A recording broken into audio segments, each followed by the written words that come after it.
So at the end of every day, usually over a dinner I scramble together, we ask our two girls, what was the hardest part of your day? What was the best part? And the answers are raw and honest, and I love hearing what they have to say. It's often one of the ways we can get our daughters to talk about what's truly on their minds, besides the typical good, fine, okay, those type of responses. So we thought we would ask that question of ourselves as parents. What is the hardest part of parenting? What is the best part? So here we go. The hardest part. For me, it's the exhaustion, and it's always been the exhaustion. From the first signs of pregnancy to even now that my daughters are a little older, it's the way I always just feel tired that I seem to struggle with the most. My days start early when two little balls of energy fling themselves onto my bed at 6 a.m. while I'm usually fast asleep. And I'd like to stay fast asleep, but I can't when my almost 7-year-old, she already has about 1 billion questions that she needs answered immediately. I had difficult pregnancies. My body felt as though it was remolded and remade into a new sort of unfamiliar substance. I came out of my 2 pregnancies with a pinched nerve, umbilical hernia, aching hips, sore lower back, postpartum depression, and a dislocated tailbone. I've had many therapies and doctor appointments to correct what was undone. But the funny thing is, I would do it all over again if it meant birthing the 2 tiny humans I've created. And now I'm a stay-at-home mom trying to parent during a global pandemic. And I know working mothers have it no easier. We were both just plain tired. For me, it stems from the way my body and my mind are forever in the hands of my children. I am their world right now. My days are focused on them, although I know this will be less so as they get older. So at this time, I'm still jumped on, my body squished between tiny fingers. I'm called out to in the middle of the night. I am constantly on as I try to navigate the right decisions to make during this uncertain time of COVID. It often feels so just overwhelming, so full, so much. I am their chef, their driver, their accountant, their playmate, their nurse. I seem to hold their little lives in my hands, and the crushing pressure of it sometimes becomes too much. And this is the truth of motherhood. But there are so many beautiful moments inside all of the chaos. The best part of parenthood is that I am surrounded by unconditional love. It is unequivocally given and received. I will always have 2 human beings that I created and that I love with every inch of my heart. As babies, I love their cuddles. As toddlers, their little hands in mine. And as young children, their snuggles, with their heads held crested just beneath the nook of my chin. I am in constant awe of their individual personalities and likes, their interests and areas where they shine. Scarlett is my oldest, and she loves to build and to draw, and her creations always amaze me. She tinkers with the piano and has even a few melodies she can play. She has more energy than I know what to do with, and she's all legs as she kicks a soccer ball across the field. Usually she falls while doing it, but she always gets back up. And I love her. And Chloe is my 4-year-old. She is soft and sweet, and her kindness shines through in epic ways. She is gentle with our dog and our little hamster. She gives them hugs and kisses and just exudes love. Her imagination is spectacular, and the worlds she becomes lost in are always full of exciting realms and places. She dances and sings, performing her ballerina twirls with surprising grace. And I love her. and I am honored to be their mother, even though it is the hardest job I've ever loved. Kelly and I actually met many years ago in San Diego. We both loved it down there. The beaches, the weather, the people, the sports. But as soon as we had our firstborn, we realized how hard it is to raise kids without a family around. And we moved here. But having family around didn't mean that this suddenly became easy. For me, the hardest part of being a parent is the chaos. Finding calm is an everyday struggle, but it's something that I need for my sanity. There's no calm in our house. Our floors are littered with toys, games, and crumbs. And as soon as they're cleaned up, another mess begins. The volume in our house is never quiet. It's full of happy squeals and sad cries, arguing and singing. And while I love the joyous moments, sometimes my ears just crave a little bit of silence. And then eventually I do get silence. But when there's more than 5 minutes that go by without a yell, you begin to realize something's not right. They're into something they're not supposed to be in, and now something's ruined or someone's about to get hurt. Even the silence is not calm. There's no calm in my sleep.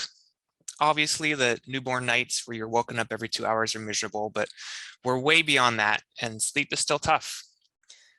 As I close my eyes each night, I wonder which of my kids is going to have a nightmare or start coughing, or whether we'll have to throw a load of sheets in the laundry at 2 a.m. And I can't wake up on my own terms. It's either a kid startling me awake, ready to start the day, or a 5 a.m. alarm, because that's the only window of time I get to exercise. Our meals are also chaos. Something is always too spicy, even though there's not an ounce of pepper in it. A tiny brown spot on her fruit, and now the whole lunch is ruined. Tantrums at the dinner table are as consistent as the setting sun, because you don't get dessert unless you've earned it. There's no calm in my head. I'm constantly battling thoughts of, did she ignore me again? Or did I really not tell her we're leaving 5 minutes ago? I worry about who's going to hurt her feelings next, or worse, if she's going to hurt someone else's feelings. And now with the pandemic back in full swing, we're wondering not if our kids are going to get sick, but when. How many tests are we going to have to put them through? And how are we going to divide up the house to keep the other members safe? Yet, despite all the hard parts, there's a million and one things to enjoy about being a parent. The cuddles, the hand-holding, immeasurable love, and too many proud moments to count. But one of my favorite things that I didn't expect is that I get to be a kid again. My granola breakfasts have been replaced with chocolate chip pancakes in the shape of Mickey Mouse ears. My chores have been turned into races. My time catching up on news is now playing hide and seek. I get to make terrible jokes and people laugh at them. Milk squirts out of noses as we gasp about boogers and farts. I get to have conversations with someone who isn't distracted by a cell phone or their work. I get pulled in to go in on bug hunts and take the time to really admire and look at nature with them. Everything is new to a kid, and that sense of awe is contagious. Simply looking at the colors of a leaf can entertain my kids and I way longer than I'd expect. I also get to relearn some of the most fascinating things about this world. The wonder of a caterpillar making a cocoon, turning into goo, metamorphosizing into a butterfly, spreading its wings and flying away. And don't get me started on dinosaurs. When was the last time you really thought about dinosaurs as an adult? I challenge you to think about them. Their giant size, their loud roars, the fact that they shared the same ground as you, but just 200 million years ago. These are incredible things that as an adult, you forget about, but as a parent teaching a child, you get to experience all over again. Finally, by being near a kid's perspective, I get to live in the moment more. They're not thinking about their boss or their bills or politics. The biggest worry they have on their mind is who's going to get the last piece of candy. And I think we all could learn a lot by pausing future worries and focusing on the now.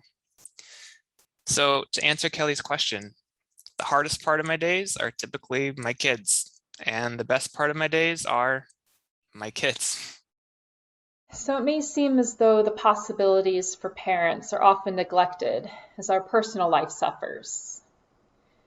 We may lose ourselves in parenthood, in the daily grind of it all, in the early mornings and the long days and the even longer evenings. We may lose ourselves in parenthood because who are we if we are not first called mother? It feels as though we're just saturated by our families, information, consumption, stuff. I mean, just this morning I was sitting on half of Rapunzel's long hair, and I was really just too lazy to move it out from under me. So I just sat on it, with one child on each side of me. And my dog was at my feet, and there were toys on the fireplace, toys on the rug, toys laying in the hallway and towards my bedroom. And it just feels like we are bursting and full of a home that we've had to spend more time than ever living in. And sometimes it feels as though there's no space left for us to just be alone. So as parents, let's be wild enough to reclaim our space. It is important for us as parents to find our own space, even if it's just a crook of a room, that we can sit, feel safe, be alone, and breathe. For me, my bedroom is my sanctuary. Granted, I only have like a little corner to call my own, but I have filled it with a sage green, hand-painted table of white magnolia flowers that my mother made, along with my candles, my intentions, and my tools that I use to honor my spirituality.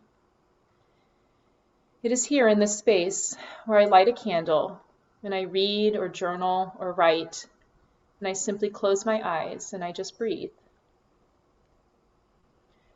I've become lost many times in the bowels of motherhood.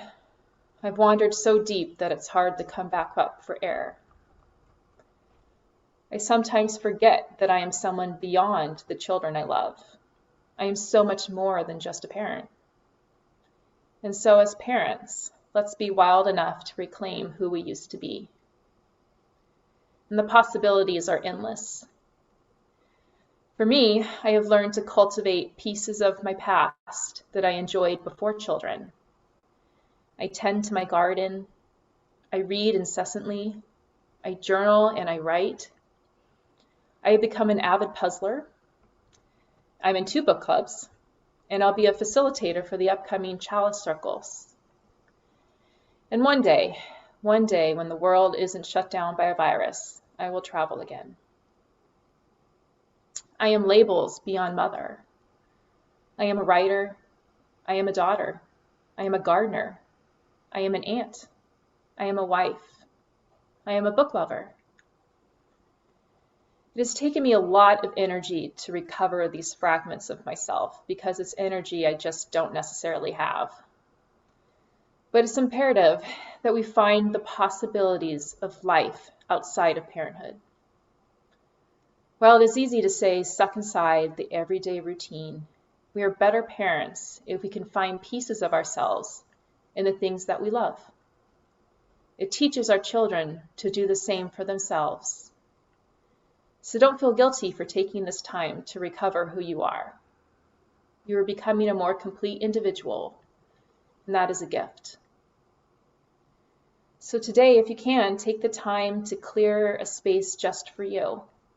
Light a candle, have items surrounding you that bring you joy, books, a journal, music, incense, a scarf, plants. And in this space, may you call it your own. In this space, may you find that you are full of possibility. I think we all can agree that the last couple of years have been some rough ones. And to be honest, it's made it hard for me to have an optimistic future. We're seeing the undeniable effects of climate change. Income inequality is growing every day, and racial and political tensions are as high as I've seen in my lifetime. It's scary. But then I look at our children, and I find comfort in their perspectives. This upcoming generation is so full of love, tolerance, and empathy, and they really are prioritizing community over self. They have an untainted look at life, and it's refreshing to see their warmth. Racism makes no sense to them. Non-binary genders are normal, and anything that pollutes or can't be composted is gross. That's how it should be. They have the possibilities to make this world a much better place, and I'm confident that they will. Every day, one of my kids tells me something that makes me so proud. Like when they tell me how they befriended a new kid in class who barely spoke English. When they ask, why do we drive a car that runs on gas instead of electricity? When they're confused as to why hate is even a word. These questions, they give me hope. Not too long ago, I was tutoring at our local library when I made a terrible mistake of referring to a girl as a boy. I felt horrible, and I quickly corrected myself and I apologized. But not long before, there was a 10-year-old that was sitting right next to me, and he piped up and said, you know, you shouldn't make assumptions on anyone's gender. You really should use gender neutral pronouns until they identify themselves. A 10-year-old told me this. How amazing is this kid, 10 years old, not just to know how to be inclusive, but to have the confidence to correct an adult and give me a lesson in kindness. Much respect to that kid and the parents of that kid. I'm aware that some people have branded the millennials and the Generation Z as lazy, they don't work hard enough, they get too many handouts. And especially in the light of the pandemic, many are not immediately returning to the same jobs they had before things shut down. But if you ask me, taking a step back and realizing that life is too precious to waste it in a meaningless job, that's not lazy, that's wise. And perhaps older generations can learn a lot from that perspective. There's a saying that goes, 65% of children entering grade school today will end up working in jobs that don't even exist yet. And while that statistic is up for debate, the concept is very real. A quick job search online reveals many openings for a researcher in lab-grown alternative meat, COVID contact tracers, and a director of diversity and inclusion at a Fortune 500 company. There is even a programming position in developing AI to help robots identify and zap weeds with lasers as an alternative to spraying herbicides. There's no way you can tell me that job existed 20 years ago. And when I think about 20 more years from now, I'm floored to think about the possible work my kids could accomplish. Our world is ripe for change. And luckily, the kids growing up now have endless possibilities to improve it. And I have no doubt that they will. Bless them, bless all our parents. Parenting is a marathon, and you're all doing great.